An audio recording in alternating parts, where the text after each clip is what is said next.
Hello friends, welcome to our YouTube channel TSP classes. तो कैसे हैं आप सब? आई होप आप लोग बिल्कुल ठीक होंगे। तो चलिए आज की वीडियो में हम डिस्कस करेंगे यूपी डीएलएड थर्ड सेमेस्टर का जो आपका पेपर 5 है, यानी कि सामाजिक अध्ययन। तो आपकी सामाजिक अध्ययन की सीरीज चल रही है जिसमें आपका बहुविकल्पीय खत्म हो चुका है। आज से हम अति लघु उत्तरीय प्रश्नों को डिस्कस करेंगे। बहुत सारे बच्चे पूछ रहे थे एग्जाम कब होंगे। तो देखिए एग्जाम जो है वो आपका जून के लास्ट वीक में होगा। अगर नहीं होगा तो जुलाई के फर्स्ट वीक में होगा, ठीक है। और अभी जो है एक दो दिन पहले ही आपकी वायरल बहुत ही तेजी से वो न्यूज वायरल हो रही थी कि आपके एग्जाम जो है ये हालांकि लास्ट वीक में ही होने वाले हैं, बट वो बिल्कुल फेक है, ठीक है। हम जो है फालतू अफवाहों पे वीडियोस नहीं बनाते हैं। हम आपको सिर्फ और सिर्फ जो बिल्कुल करेक्ट चीजें हैं वो हम आपको बताते हैं, ठीक है। बच्चों को भ्रमित करना हमारा उद्देश्य बिल्कुल नहीं है। हम बस ये चाहते हैं कि आप अपने टारगेट के प्रति बिल्कुल ईमानदारी से अच्छे से पढ़ाई करिए। इसलिए आपको बिल्कुल सटीक बताया जा रहा है कि एग्जाम अगर होगा तो आपके जून के लास्ट वीक में होगा या फिर जुलाई के फर्स्ट वीक में होगा। जून के पहले तो होगा नहीं, क्योंकि आज से तो वैसे भी जून तो स्टार्ट ही हो गया है। और जुलाई जो है आपका फर्स्ट वीक में होना ही है। इससे न ज्यादा डिले होगा और इससे न ज्यादा पहले होगा, क्योंकि हमेशा एग्जाम इसी जो है टाइम पे हुआ है। तो किसी कारणवश तो आगे पीछे हो नहीं सकता है। तो बार बार एग्जाम कब होगा इसमें परेशान होने से बढ़िया है कि हम अपनी तैयारी को बेहतर बनाएं। तो ये मान के चलिए कि लास्ट जून में एग्जाम होना है। लगभग आपके पास 25 दिन है। तो 25 दिन में आप कैसे तैयारी करेंगे वो चीजें आपको अभी मैं बता देती हूँ कि जितना भी आपका है, समावेशी हो गया, शैक्षिक मूल्यांकन हो गया, ठीक है, आपका सामाजिक अध्ययन हो गया, ये सारी क्लासेस अब चल रही है। इन्हीं को आप बार बार एक दो बार अच्छे से क्लास कर लीजिए। फिर आप क्या करिए कि आप अपने सीरीज को रिवाइज करिए। इन बच्चों के लिए है ये कि जो बिल्कुल पढ़े नहीं है, जो सीरीज के थ्रू पास होते हैं। बाकी जो स्टार्टिंग से हमसे जुड़े हुए हैं, रेगुलर क्लास लेते हैं, तो वो अपनी पढ़ने की स्ट्रेटजी खुद बनाए होंगे, है ना। तो अब हम प्रश्नों की तरफ बढ़ते हैं बिना टाइम वेस्ट किए। एग्जाम के लिए बिल्कुल विचलित ना हो, जून के लास्ट वीक में, जुलाई के फर्स्ट वीक में एग्जाम होगा ही। चलिए बढ़ते हैं क्वेश्चन की तरफ। तो देखिएगा जो आपका अति लघु उत्तरीय प्रश्न है ना, वो आपका 1 नंबर का होता है। तो पहला क्वेश्चन है आपका, संसद के 3 अंग कौन कौन से हैं? पूछ रहा है संसद के 3 अंग कौन कौन से हैं। तो देखिएगा जो आपका संसद होता है वो आपका 3 से मिलके बना होता है, ठीक। 3 से मिलके बना होता है। पहला तो आपका लोकसभा, फिर आपका जो है राज्यसभा, फिर तीसरा है आपका राष्ट्रपति। लोकसभा, राज्यसभा, राष्ट्रपति, इन तीनों जो है ये आपके क्या है, संसद है। यानी कि ये जब 3 होते हैं तभी आपका संसद बनता है, ठीक। संसद के जो मुख्य 3 अंग है वो आपकी लोकसभा है, राज्यसभा है और राष्ट्रपति है। चलिए अगला क्वेश्चन देखेंगे। देखिए ये सब एग्जाम 2023 में पूछा हुआ क्वेश्चन है। अगला क्वेश्चन है आपका, अकबर ने किस धर्म की स्थापना की थी? तो आपके अकबर ने जो है दीन इलाही धर्म की स्थापना की थी। और बीरबल जो है आपका पहला हिंदू था जो इस धर्म से वह जुड़ा था, ठीक। तो अकबर ने किस धर्म की स्थापना की थी? दीन इलाही। 2023 में पूछा हुआ क्वेश्चन है। अगला क्वेश्चन है, वन से प्राप्त होने वाले 2 अप्रत्यक्ष लाभ लिखिए। यानी कहने का मतलब है कि आपको वन से प्राप्त होने वाले इनडायरेक्ट लाभ, यानी वन के लाभ तो बहुत है, डायरेक्ट क्या है? डायरेक्ट ये है कि आप पेड़ों को काटते हैं फिर उनका लकड़ी यूज करते हैं, ये सब चीज अप्रत्यक्ष यानी इनडायरेक्ट। तो पहला तो क्या है, आप सभी को पता है कि हमें पेड़ क्या देता है? ऑक्सीजन देता है ना। तो जो वन होता है ना वो क्या करता है, हमारे वायुमंडल में जो CO2 की सांद्रता होती है उसको बढ़ने नहीं देता है, उसको कम कर देता है। यानी जहाँ पे बहुत सारे पेड़ होते हैं ना वहां का जो है ऑक्सीजन लेवल वो बहुत अच्छा होता है। क्यों अच्छा होता है? क्योंकि जो आपका वन है वो CO2 की जो सांद्रता होती है उसको बढ़ने नहीं देता है, ऑक्सीजन के द्वारा वो बैलेंस कर लेता है। ये इनडायरेक्ट है ना। दूसरा क्या है, आपके जो वन होते हैं वो बादल को अपनी ओर क्या करते हैं, आकर्षित करते हैं, जिससे क्या होता है, बारिश, अच्छी बारिश कराने में सहायक होते हैं। आज के टाइम पे आप देख रहे होंगे कि कितना हाई टेम्परेचर हो गया है। क्यों हो गया है? इसका सबसे मुख्य रीजन है आपका ग्लोबल वार्मिंग, है ना। और ग्लोबल वार्मिंग हो क्यों रही है? वनों की अंधाधुंध कटाई की वजह से। ठीक है। आपकी जो एसी यूज हो रहे हैं, फ्रिज वगैरह, इससे जो आपका सीएफसी आपका निकलता है, ठीक, सीएफसी गैस निकलती है, ये सब चीजें तो आपकी नुकसानदायक है ही। बट अगर वृक्षों की कटाई ना हो ना, तो ये सारी चीजें बैलेंस हो जाएंगी। बट जो वनों की कटाई हो रही है, इस वजह से क्या हो रहा है, CO2 की सांद्रता बढ़ रही है, इस वजह से ग्लोबल वार्मिंग बढ़ रहा है और गर्मी जो है बहुत ही ज्यादा चरम सीमा पे बढ़ती जा रही है। जैसे जैसे साल बीत रहा है, अगर हम एक देखें पिछले साल का, फिर पिछले साल का, तो हम देखेंगे कि हर साल टेम्परेचर में वृद्धि हो रही है। ठीक। चलिए, ये तो हुआ आपके वन से संबंधित चीजें। अब बढ़ते हैं अगले क्वेश्चन की ओर। तो देखते हैं जनहित याचिका क्या है। 2023 में पूछा हुआ है, जनहित याचिका क्या है। तो जनहित, जन means क्या होता है? लोग, यानी लोगों के हित के लिए कौन सी याचिका है। तो समझिएगा, जनहित याचिका भारतीय कानून में सार्वजनिक हित की रक्षा के लिए मुकदमे का प्रावधान है। यानी कि आपकी जो जनहित याचिका है, वो हमारे भारतीय कानून में सार्वजनिक यानी सभी लोगों के हित की रक्षा के लिए एक मुकदमे का प्रावधान। ठीक, जनहित में क्या होता है कि लोग को जो भी समस्या होती है, ठीक, वो अपने जो है मुकदमे वहां पे कर सकते हैं। ठीक।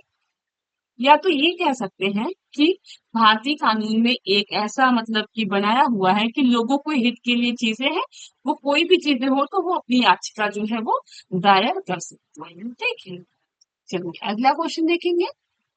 नीति आयोग का पदेन अध्यक्ष कौन होता है? तो देखिएगा, जो आपका नीति आयोग है ना, ये जो है आपके जो पंचवर्षीय योजना था, जब पंचवर्षीय योजना को खत्म कर दिया गया, तब से आपका नीति आयोग स्टार्ट कर दिया गया। यानी पंचवर्षीय योजना को खत्म करके आपकी नीति आयोग का स्टार्ट हो गया था। तो आपका जो नीति आयोग होता है ना, उसका जो पदेन अध्यक्ष यानी इसका जो अध्यक्ष होता है, वो आपके प्रधानमंत्री होते हैं। जब प्रधानमंत्री, चाहे जो जिस टाइम पे जो भी प्रधानमंत्री आपके होंगे, वही आपके नीति आयोग के अध्यक्ष होते हैं। चलिए अगला है आपका, देखिए सभी 23 में आए हुए क्वेश्चन है। अगला क्वेश्चन है आपका, टैगा प्रदेश में किस प्रकार के वन पाए जाते हैं। तो आपका जो टैगा प्रदेश है वो ठंडी ठंडे एरिया, यहाँ पे बर्फ वगैरह बहुत होता है, तो कोड़धारी वृक्ष यानी कोड़धारी वन पाए जाते हैं। कोड़धारी वन किस तरह के होते हैं? जिस तरह आपके हिमाचल प्रदेश या शिमला में पाए जाते हैं, वो आपके कोड़धारी वन होते हैं। ठीक, इसमें क्या होता है कि जब बर्फ गिरती है ना, तो बर्फ कोड़धारी होते हैं, तो बर्फ जब गिरती है तो सड़क के नीचे चली जाती है। ठीक। तो टाइगा प्रदेश में किस प्रकार के वन पाए जाते हैं? तो आपके कोड़धारी प्रकार के वन पाए जाते हैं। ठीक।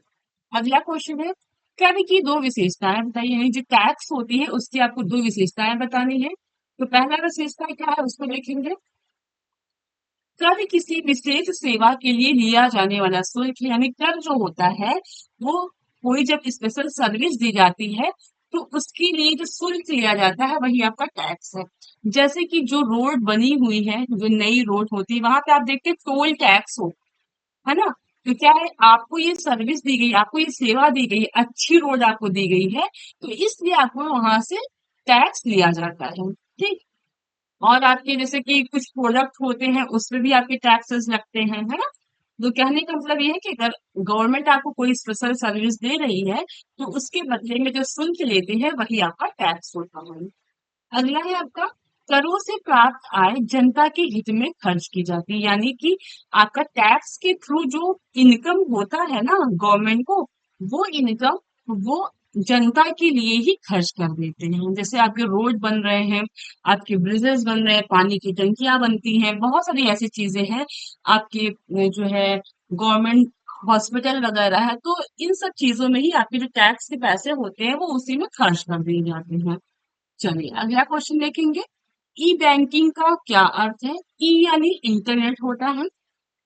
ई बैंकिंग का अर्थ क्या है, तो समझेंगे। ई बैंकिंग से अभिप्राय ऐसे बैंकिंग व्यवसाय से है जो इलेक्ट्रॉनिक पद्धति के माध्यम से कार्य करता है। यानी ई बैंकिंग में क्या होता है कि इसमें इलेक्ट्रॉनिक पद्धति के माध्यम से कार्य होता है, जैसे कि आपका ये कंप्यूटर हो गया, ठीक। जो एटीएम वाली मशीन आती है, ये सब चीज क्या है, ये सब ई बैंकिंग है। चलिए अगला क्वेश्चन देखते हैं। भूमि विकास बैंक की स्थापना कब हुई थी? तो जो भूमि विकास बैंक है उसकी स्थापना 1968 में हुई है, ठीक। कब हुई थी? आपकी 1968 में हुई थी। चलिए अगला क्वेश्चन देखेंगे। सहारा मरुस्थल किस महाद्वीप में स्थित है? तो आपका जो सहारा मरुस्थल है वो आपके अफ्रीका में स्थित है, अफ्रीका महाद्वीप में स्थित है। अब हम ये देख लेते हैं उसकी लोकेशन क्या है। तो सहारा मरुस्थल अफ्रीका के उत्तरी भाग में अटलांटिक महासागर से लाल सागर तक 5600 किलोमीटर की लंबाई तक, सूडान के उत्तर तथा एटलस पर्वत के दक्षिण तक 1300 किलोमीटर की चौड़ाई में फैला हुआ है, ठीक है। चलिए अगला क्वेश्चन देख लेते हैं। वन संरक्षण क्या है? तो देखिएगा, संरक्षण का अर्थ होता है सुरक्षा करना या बचाना। तो आप समझिएगा 2023 में आया हुआ है। वन संरक्षण वानिकी की एक शाखा, यानी वन की एक आपका ये एक शाखा है जो क्या करता है, जो जंगल के संरक्षण या सुधार से संबंधित, यानी वन संरक्षण वानिकी की एक शाखा है जिसमें क्या होता है कि जंगल जंगल का बचाव या सुधार किया जाता है, ठीक। अगला क्वेश्चन है, सुरा और सुंदरियों का देश कौन है? तो सुरा और सुंदरियों का देश आपका फ्रांस है। कौन सा है? फ्रांस है। अगला क्वेश्चन देख लेते हैं। ऑस्ट्रेलिया की खोज किसने की थी? तो ऑस्ट्रेलिया की खोज आपके एबिल तस्मान और कप्तान कुक ने की थी, ठीक। अगला क्वेश्चन देख लेते हैं।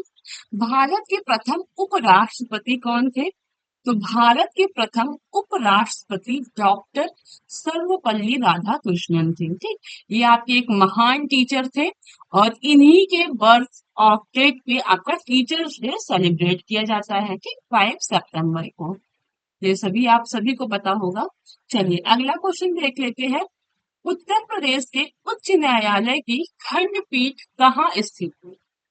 तो उत्तर प्रदेश के उच्च न्यायालय की खंडपीठ आपके लखनऊ में स्थित है। अगला क्वेश्चन देखेंगे। राष्ट्रपति के निर्वाचक मंडल में मतदाता कौन होते हैं? यानी जब आप, ये आपका क्वेश्चन पूछ रहा है कि जब राष्ट्रपति का चुनाव होता है, यानी जब, कहने का मतलब है कि राष्ट्रपति को चुनने के लिए कौन कौन वोट दे सकता है। जैसे हम मुख्यमंत्री को और प्रधानमंत्री को जब चुनते हैं तो हम आम लोग यानी जनता चुनती है, लेकिन जब राष्ट्रपति का चुनाव होता है, जब राष्ट्रपति को चुनना होता है, तो जो आपके संसद है ना, संसद के दोनों सदन, यानी आपके जो राज्यसभा के, ठीक, राज्यसभा लोकसभा के जो निर्वाचित सदस्य होते हैं, ठीक है, यानी राज्यसभा और लोकसभा के जो सदस्य होते हैं वो जो है राष्ट्रपति को मतदाता यानी मतदान कर सकते हैं, यानी ये आपके वोट दे सकते हैं, ठीक। और आपके दूसरा कौन? राज्यों की विधानसभाओं के निर्वाचित सदस्य, यानी जो आपके राष्ट्रपति हैं उनका जो चुनाव होता है वो किसके थ्रू होता है? आपकी संसद के दोनों सदन के जो सदस्य, यानी आपके राज्यसभा लोकसभा के जो सदस्य हैं वो राष्ट्रपति को वोट देते हैं, और आपकी जो राज्य होता है, यानी हर एक राज्य में जो विधानसभा है उनके जो निर्वाचित सदस्य होते हैं वो आपके वोट करते हैं। चलिए अगला क्वेश्चन देखते हैं। उत्तर प्रदेश में जनपदों की संख्या बताइए। तो उत्तर प्रदेश में टोटल जनपद की संख्या आपके 75 है। अगला क्वेश्चन है, न्यायालय के प्रकार बताइए। तो न्यायालय के प्रकार आपके 3 है। सबसे ऊपर आपका उच्चतम न्यायालय है जो कि आपका सुप्रीम कोर्ट जिसको बोलते हैं, और आपका जो सुप्रीम कोर्ट होता है वो दिल्ली में स्थित है। ये तो कॉमन सा क्वेश्चन है, सभी को पता होगा, ठीक। उसके बाद आपका उच्च न्यायालय होता है यानी हाई कोर्ट होता है। फिर आपका जनपद स्तरीय न्यायालय होता है, ठीक। अब जनपद के नीचे भी बहुत सारे होते हैं, ठीक है, लेकिन अभी यहाँ पे न्यायालय के प्रकार 3 है आपके, उच्चतम न्यायालय, उच्च न्यायालय और आपका जनपद स्तरीय न्यायालय। अगला क्वेश्चन देख लेते हैं। उपराष्ट्रपति के विषय में आप क्या जानते हैं? आपको बताना है, आप कुछ भी लिख सकते हैं कि उपराष्ट्रपति का कार्यकाल 5 वर्ष का होता है, ठीक। वर्तमान में उपराष्ट्रपति ये है, मतलब आप अपने से जो भी जानते हैं वो लिख सकते हैं। हालांकि जो बच्चे नहीं जानते हैं उनके लिए यहाँ पे समझा दिया जा रहा है। तो देखिएगा, उपराष्ट्रपति के विषय में आप क्या जानते हैं? तो सबसे पहले समझिएगा, उपराष्ट्रपति का जो कार्यकाल होता है वो 5 वर्ष का होता है। ठीक? संविधान के अनुच्छेद यहाँ पे आपके सीरीज में 6 दिया है, जो कि गलत है, यहाँ पे 64 होगा। तो संविधान के अनुच्छेद यानी आर्टिकल 64 के तहत भारत का एक उपराष्ट्रपति होगा। ठीक? हमारे जो संविधान है, हमारे संविधान में उपराष्ट्रपति से संबंधित प्रावधान अमेरिका से लिया गया है, यानी कि अ, एक देश का उपराष्ट्रपति भी होना चाहिए। तो यह जो आपका प्रावधान है, ये आपके अमेरिका के संविधान से लिया गया। ठीक? भारत का जो उपराष्ट्रपति होता है वो राज्यसभा का पदेन सभापति होता है। ये चीजें बहुत ही छोटी छोटी चीज है, लेकिन बहुत इंपॉर्टेंट है। जो बच्चे अदर एग्जाम्स की तैयारी कर रहे हैं उनके लिए भी बहुत ही इंपॉर्टेंट होता है। चलिए अगला क्वेश्चन देखते हैं। जेबी वीटो शक्ति के बारे में आप क्या जानते हैं? तो देखिएगा, राष्ट्रपति की किसी विधेयक पर अनुमति देने अथवा न देने के निर्णय लेने का अभाव होने के कारण राष्ट्रपति जेबी वीटो का प्रयोग कर सकता है। यानी अगर राष्ट्रपति को किसी विधेयक पर अनुमति देना है या नहीं देना है, इन सब चीजों के लिए वह अपना उसके पास एक शक्ति होती है जिसको जेबी वीटो बोलते हैं, उसका वो प्रयोग कर सकता है। ठीक? अनुच्छेद 111 के तहत यह कहता है कि यदि राष्ट्रपति विधेयक लौटाना चाहता है तो विधेयक को उसे प्रस्तुत किए जाने के बाद शीघ्र लौटा देगा। यानी कि अगर राष्ट्रपति विधेयक, जैसे कोई भी विधेयक पारित किया जाता है ना, तो ये आपका लोकसभा राज्यसभा से जब पारित हो जाता है तो वो राष्ट्रपति के पास जाता है। अगर राष्ट्रपति को वो विधेयक लौटाना चाहता है, कि उसको लगता है कि नहीं ये विधेयक नहीं सही है, इसको मैं लौटा दूं, तो उसको जल्दी से जल्दी लौटा देना चाहिए। ठीक है? अब एक जो है आपके राष्ट्रपति थे, उन्होंने आपके जेबी वीटो का प्रयोग किया था, उसका हम उदाहरण देख लेते हैं। जेबी वीटो शक्ति का प्रयोग का उदाहरण 1986 में संसद ने पारित भारतीय डाकघर संशोधन विधेयक, जिस पर तत्कालीन राष्ट्रपति ज्ञानी जैल सिंह ने कोई निर्णय नहीं लिया था। यानी आपका जो भारतीय डाकघर संशोधन विधेयक था, उसमें उस समय आपके जो है राष्ट्रपति ज्ञानी जैल सिंह थे, उन्होंने इस विधेयक पर कोई निर्णय नहीं लिया था, तब उन्होंने जेबी वीटो शक्ति का प्रयोग आपका किया था। ठीक है? चलिए अगला क्वेश्चन देख लेते हैं। उच्चतम न्यायालय के कोई 4 कार्य बताइए। उच्चतम न्यायालय यानी सुप्रीम कोर्ट। अब सुप्रीम कोर्ट है तो आप सभी को पता है सुप्रीम कोर्ट सबसे ऊपरी कोर्ट होता है। यहाँ पे अगर कोई मैटर जाता है और जो डिसीजन हो जाता है तो उसके बाद उसको कोई बदल नहीं सकता है ना। तो सबसे पहले हम देख लेते हैं कि इसके क्या क्या कार्य है। तो सबसे पहला कार्य ये है कि जो हमारे मूल अधिकार है ना, हमारे जो मूल अधिकार होते हैं उसका संरक्षण आपका उच्चतम न्यायालय करता है। यानी मूल अधिकारों का संरक्षण प्रदान करना ये उच्चतम न्यायालय का कार्य है। ठीक? दूसरा कार्य क्या है? संविधान को संरक्षण प्रदान करना, यानी संविधान को भी संरक्षण प्रदान करना आपके उच्चतम न्यायालय का कार्य है। ठीक? अगला है आपका, उच्चतम न्यायालय अपने निर्णय पर पुनर्विचार कर सकता है। यानी अगर कोई मैटर होता है या कोई भी आपका केस है, उसमें अगर उसने डिसीजन दे दिया तो वह फिर से अपने डिसीजन पर एक बार पुनर्विचार कर सकता है। ठीक?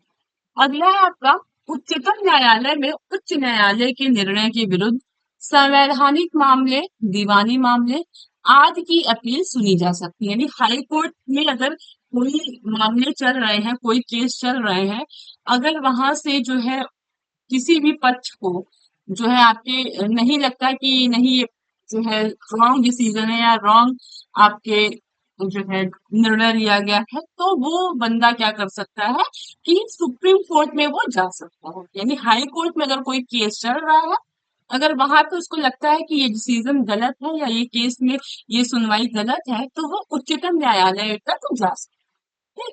चलिए अब हम अपना अगला क्वेश्चन देखेंगे।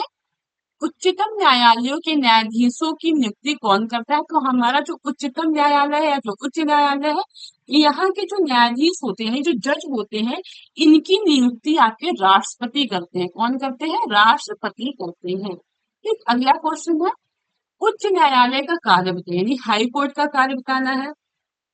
तो हाईकोर्ट का कार्य क्या है, पहला देखेंगे, अपने अधीनस्थ न्यायालय की पत्रावलियों को मंगाकर जांच करना। ठीक। दूसरा है आपका अधीनस्थ न्यायालयों की कार्य प्रणाली संबंधित नियमों को बना सकता है। ठीक। अगला क्वेश्चन देखेंगे, अब तक कितनी पंचवर्षीय योजनाएं पूर्ण हो चुकी है? तो टोटल आपकी 12 पंचवर्षीय योजनाएं पूर्ण हो चुकी है। 12वीं पंचवर्षीय योजना को बंद करके आपकी नीति आयोग स्टार्ट कर दिया गया था। ठीक है, ये जानकारी में रखिएगा। चीजें बहुत ही कुछ जितना इसमें आप पढ़ रहे हैं ना, वो सभी बहुत ही इंपॉर्टेंट क्वेश्चन है। अगर बीटीसी में नहीं आएगा तो आपको मे बी जो बच्चे आर्ट साइड से हैं वो उनको सीटेट में मिल जाएगा, सुपर टेट में मिलेगा, टेट में मिलेगा, है ना। तो यहाँ पे अगर आप अच्छे से पढ़ेंगे तो वहां पे सिर्फ रिवीजन करना पड़ेगा। चलिए अगला क्वेश्चन देखेंगे, भारतीय रिजर्व बैंक की स्थापना कब की गई थी? तो दो चीजें आता है, कंफ्यूज नहीं होना है। एक में पूछेगा कि स्थापना कब की गई थी और एक में पूछेगा राष्ट्रीयकरण कब किया गया था। तो ध्यान रखिएगा, भारतीय रिजर्व बैंक की स्थापना आपकी 1935 ईस्वी में की गई थी। और आपका जो है अगला क्वेश्चन यही है, भारतीय रिजर्व बैंक का राष्ट्रीयकरण कब किया गया? 1 जनवरी 1949 ईस्वी को किया गया था। क्वेश्चन में बस स्थापना और राष्ट्रीयकरण का ही खेल है। जो बच्चा कंफ्यूज हुआ या जो है उसने ध्यान नहीं दिया तो 1 नंबर इसका चला जाएगा। तो ध्यान दीजिएगा, भारतीय रिजर्व बैंक की स्थापना आपकी 1935 ईस्वी में की गई थी। भारतीय रिजर्व बैंक का राष्ट्रीयकरण आपका 1 जनवरी 1949 ईस्वी को हुआ था। ठीक, चलिए अगला क्वेश्चन देखेंगे, भारतीय रिजर्व बैंक के प्रमुख कार्य बताइए। तो पहला कार्य है आपका, जो भारतीय रिजर्व बैंक होता है वो सरकार की ओर से पत्र मुद्रा का निर्गमन करता है। ठीक? आपका जो नोट वगैरह प्रिंट होता है वो आपके भारतीय रिजर्व बैंक ही करा। चलिए अगला क्वेश्चन है, यह विनिमय दर में स्थिरता बनाए रखता है। ठीक, अगला है मुद्रा एवं साख पर नियंत्रण रखता है। ठीक, अगला यह बैंकों का बैंक है इसलिए अंतिम ऋणदाता के रूप में कार्य करता है। यानी ये अलग अलग बैंकों को जो है कर्ज देता है। जैसे हमको अगर लोन लेना होता है तो हम अपने बैंक में जाते हैं ना, इस तरीके से अगर बैंकों को लेना होता है तो वो रिजर्व बैंक में जाते हैं। ठीक, चलिए अगला क्वेश्चन है, यह बैंकों को संशोधन गृह की सुविधाएं प्रदान करता है। ठीक, चलिए अगला क्वेश्चन देखेंगे, भारत की मौद्रिक नीति का नियंत्रक कौन है? तो भारत की मौद्रिक नीति का नियंत्रक आपके भारतीय रिजर्व बैंक है। ठीक, चलिए अगला क्वेश्चन देख लेते हैं, भारत में विदेशी विनिमय पर नियंत्रण कौन सा बैंक करता है? तो भारत में विदेशी विनिमय पर नियंत्रण रिजर्व बैंक ऑफ इंडिया करता है। भारत में आपका जो विदेशी विनिमय है उस पर जो कंट्रोल होता है वो आपके रिजर्व बैंक ऑफ इंडिया का होता है। अगला क्वेश्चन है, प्रेयरी कहाँ का घास का मैदान है? तो आपका जो प्रेयरी है वो उत्तरी अमेरिका का जो है वो घास का मैदान है। ठीक, चलिए अगला क्वेश्चन देख लेते हैं, संसार का सबसे बड़ा महाद्वीप कौन सा है? ये तो छोटे से बच्चे को भी पता होगा कि सबसे बड़ा महाद्वीप एशिया है और सबसे छोटा महाद्वीप आपका ऑस्ट्रेलिया है। कौन सा है? ऑस्ट्रेलिया। ठीक, चलिए अगला क्वेश्चन देखते हैं, राष्ट्रपति का कार्यकाल कितने समय का होता है? तो 5 वर्ष का होता है। अगला है आपका, भारत के प्रथम राष्ट्रपति का नाम बताइए। तो भारत का जो प्रथम राष्ट्रपति है वो डॉक्टर राजेंद्र प्रसाद जी थे। ठीक, अगला क्वेश्चन है, भारत में मुगल वंश की नींव किस शासक द्वारा डाली गई? तो बाबर के द्वारा मुगल वंश की स्थापना की गई थी। भारत में जो मुगल वंश है इसकी स्थापना बाबर के द्वारा किया गया था। ठीक, अगला क्वेश्चन है, चौसा का युद्ध किसके मध्य हुआ था? तो आपका जो चौसा का युद्ध है वो हुमायूं व शेर शाह के बीच में हुआ था। 26 जून 1539 में हुआ था। अगला क्वेश्चन है, शेर शाह के बचपन का नाम क्या था? तो शेर शाह के बचपन का नाम फरीद था। क्या था? फरीद था। ठीक, अगला क्वेश्चन देखेंगे, अकबर के कार्यकाल में आमिर का क्या कार्य था? तो जो आमिर है ना वो राजस्व वसूली करता था, यानी वो टैक्स लेते थे सबसे। ठीक, चलिए अगला क्वेश्चन देख लेते हैं, जहांगीर द्वारा लिखी गई आत्मकथा का नाम क्या था? तो जो जहांगीर के द्वारा लिखी गई आत्मकथा थी वो तुजुके जहांगीरी। ठीक, क्या थी? तुजुके जहांगीरी थी। अगला क्वेश्चन है आपका 39, अकबर ने किन किन पर्यटक स्थलों का निर्माण किया था? तो देखते हैं किस किस उसने पर्यटक यानी कि जैसे कि पर्यटक क्या होता है, जो टूरिस्ट प्लेस कह सकते हैं, ठीक। तो अकबर के द्वारा बनवाए गए भवनों में हिंदू तथा फारसी कला शैली के दर्शन होते थे, ठीक। यानी कौन कौन से शैली? हिंदू और फारसी, ठीक। भवन निर्माण में अकबर ने लाल पत्थर का अधिकाधिक प्रयोग करवाया। तो आगरा स्थित लाल किला, ठीक, जो 15 वर्ष में बनकर तैयार हुआ था, इसको अकबर ने बनवाया था। लाहौर का किला, इसको अकबर ने बनवाया था। इलाहाबाद का किला भी आपके अकबर ने बनवाया था। अटक का किला, ठीक, फतेहपुर सिकरी, दीवाने खास, कोसागार, पंचमहल, जोधाबाई महल आदि का निर्माण आपके अकबर ने कराया था। फतेहपुर सिकरी में अनेक छोटे छोटे इबादत खाने, सिफा खाना, जनाना बाग, जनाना रास्ता, मीना बाजार, नौबत खाना, हवा महल, टोडरमल का महल, हिरन मीनार आदि भवनों का निर्माण कराया। ठीक, ये अकबर ने सारे इन जो है मीनार महल हो गए आपके, इन सब चीजों का किला हो गया, अकबर ने निर्माण करा। तो सारी चीजें आज के टाइम पे टूरिस्ट प्लेस बन गया है। चलिए अगला क्वेश्चन देख लेते हैं, बाबर का जन्म कब हुआ था? तो बाबर का जन्म 14 फरवरी 1483 ईस्वी में हुआ था, ठीक। अगला क्वेश्चन देखेंगे, पानीपत का प्रथम युद्ध कब और किसके बीच हुआ था? तो आपका जो पानीपत का प्रथम युद्ध है ना, वो 21 अप्रैल 1526 को इब्राहिम लोदी एवं बाबर के बीच हुआ था, और इस युद्ध में आपका बाबर जो है वो विजयी हुआ था, ठीक। चलिए अगला क्वेश्चन देखेंगे, खानवा का युद्ध कब और किसके बीच हुआ था? तो आपका जो खानवा का युद्ध है वो 17 मार्च 1527 ईस्वी को राणा सागा एवं बाबर के बीच हुआ था, ठीक। इसमें क्या हुआ कि खानवा के युद्ध में भी बाबर की ही विजयी होती है, और आपके खानवा के युद्ध में बाबर को गाजी की उपाधि मिली, ठीक। अगला क्वेश्चन है, चंदेरी का युद्ध कब और किसके बीच हुआ था? तो चंदेरी का युद्ध आपके 29 जनवरी 1528 ईस्वी को मेदिनी राय एवं बाबर के बीच हुआ था, जिसमें क्या हुआ था कि बाबर की ही विजयी हुई थी, ठीक। अगला क्वेश्चन है, मुगल काल के प्रमुख बंदरगाहों का उल्लेख कीजिए। तो मुगल काल की जो प्रमुख बंदरगाह थी वो थे आपके लाहौर, सूरत, खंभात एवं कालीकट। ये सब आपके मुगल काल के प्रमुख बंदरगाह थे, ठीक। चलिए बढ़ते हैं अगले क्वेश्चन की तरफ, मुगल कालीन दो अति प्रसिद्ध इमारतों के नाम लिखिए। तो मुगल काल में ही आपके ताजमहल और लाल किला जो है ये बना था, ठीक है। देखिएगा इसमें कुछ समझाने की चीजें तो है नहीं, है तो सारे फैक्ट ही, है ना। सामाजिक अध्ययन अब पूछ रहा है कि प्रसिद्ध इमारत, तो आपका ताजमहल, लाल किला, चीजें यहाँ पे समझाने की आवश्यकता तो है नहीं। तो इस वजह से हम जो है इजी वे में और बिना टाइम वेस्ट किए अच्छे से कम टाइम में ज्यादा चीजों को कवर करते हुए पढ़ेंगे, ठीक। अगला है आपका मनसबदारी प्रथा एवं पर्दा प्रथा का प्रचलन किस काल में हुआ था? तो आपका जो मनसबदारी है और आपका पर्दा प्रथा है, ये आपके मुगल काल में इनका प्रचलन हुआ था, यानी इनके टाइम में ही ये चीजें, ये प्रथा शुरू हुई, ठीक।